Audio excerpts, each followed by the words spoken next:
தினம் 10 ஆங்கில வார்த்தைகள் நினைவுபடுத்திடலாம். கிரகி அல்லது உறிஞ்சு, அப்சார்ப், அப்சார்ப்.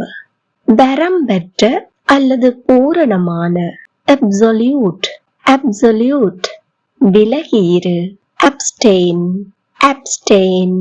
சுய அடக்கம், அப்ஸ்டினன்ஸ், அப்ஸ்டினன்ஸ். கருத்துச் சுருக்கம், அப்ஸ்ட்ராக்ட், அப்ஸ்ட்ராக்ட். பிரித்தெடு அல்லது அப்புறப்படுத்து, அப்ஸ்ட்ராக்ட், அப்ஸ்ட்ராக்ட்.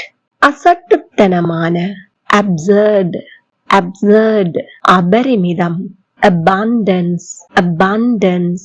ஏராளமான, abundant, abundant. இழிவுபடுத்தும், abusive, abusive. ஏதாவது ஒரு வார்த்தையை பயன்படுத்தி வாக்கியம் ஒன்றை கமெண்டில் தெரிவியுங்கள். Subscribe for more videos.